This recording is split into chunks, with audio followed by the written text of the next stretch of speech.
I mean, I'm not immune, you know. I do know it's all a load of rubbish, but what I know more than anything is that you'll never hear sanity in places like this from any English, whereas you can still have great conversations with Europeans. But yeah, I wandered down here and went, oh my God, maybe I've been wrong all along, and just some magnificent, perfect rest of life partner will materialise in the middle. I even think like that. But here's the key. I know it'll never happen. I know that's not how life works. I know this is all, sorry, it was just a hobby for them, for fuck's sake. But you can't say that to an English. I mean, it's bizarre. In so many ways, especially in the 80s, 90s, we were the rationalists of Europe, certainly.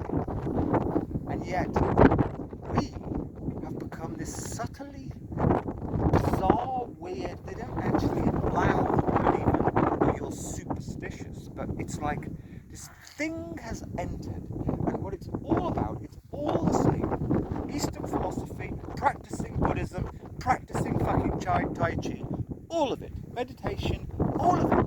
Yeah, I left the Southeast 32 years ago, forever, because you started to see it encroach then, okay? It's an excuse to do nothing. Where I used to live, just like this, Black Mountains, there was an area, National Park, okay? Black Mountains National Park. Now, I was kind of known a bit. You're the guy that got a law change. Now, I know, I was very, very kept to myself, but like, people would notice you, okay? I would walk onto an area like this regularly, and there was a huge area, okay, as big as that area there, where for years, one of the local farmers had put his black plastic bales, and and I'm allowed to say this because I was a farmer on land exactly the same as this in the Clwydian Hills, okay? He couldn't give a shit, but worse than that, he actually did it deliberately. He would leave his pile, and gradually the black plastic deteriorates, and when he opened the black plastic to get the hay out, he would leave it all in a great big pile. And for years, it just became the most disgusting fucking plastic mess. He did it deliberately because the Greens fail to go and make him the friend. He's probably only got one tooth. He probably's got a drinking problem. He possibly even beat his wife and ended up in the magistrates. Okay? The Greens always are terrified of rural people, and so he deliberately, because they intimidate him, they don't come to him, but he knows that they're far off, he, like to spite them, would leave his plastic there. And the reality is Brecon Beacons National Park, one of the most evil organisations ever. Hundreds of people on the payroll, the amount they spend on advertising, and this was 3 kilometres above Llanigen, Llanig, okay? They never did anything about it. For years, loads of plastic ends up in the environment. Why did I get onto that? Because for that, you need to have allies who will, we're on the same side, we're against the plastic, but we're going to have to find a way of spending time and maybe even befriending that farmer, or somehow just speaking with that farmer somehow, or last resort, because he'll want to come and cause you trouble. Maybe we'll have to go up and clean it ourselves, which would be almost impossible without a four-wheel drive. Whatever. Waffle. But there's no point, because it's all very simple, and yet everybody has so complicated everything. Yeah, what was I saying? yeah. I mean, as these mindfulness, Buddhist, meditative practices spread into the rural areas, and I know this because I used to know people before this happened, who you could have that conversation. What are we going to do about that black practice? And as the other lot just took over everywhere, and I just feel sorry for them because it's good for you doing stuff, but it's always ultimately, they never say the words, they never say the actual word. Well, yeah, the energy, the stars will align, the Selkies will gang up, and one day they'll come with me and we'll go and sort this out. No, they avoid doing it based on maybe the energy isn't quite right to be doing that at this particular time.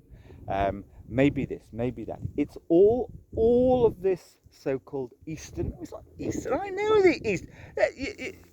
Sorry, go to a jail in Thailand, Japan, Vietnam. You will find the way, even a hospital, you will find the way they treat their own people is against every European human rights law there is. There is no fucking great, beautiful Zen loveliness in the East. There probably never has been. I've read good books about how things were in China and Mongolia 150 years ago. Anyway, to the point. So as this thing has come along of, well, because I have certain practices which are, of course, rooted in nature, and they're about being in harmony with nature and the universe. That is the number one excuse for they don't have to do anything. I have never met somebody who spouts all of that, or even a bit of it, who you can actually have the conversation with. Well, okay, yeah, that farmer, yeah. Oh, I know his son, okay? Well, I don't really know anybody, but I know his son. Maybe, and my friend, he plays football with him, or rather, I know who his son is, and I got a friend who plays football. I don't know any. I wouldn't want to know anybody who plays football. We'll just find some way of I know this woman and their neighbours, okay?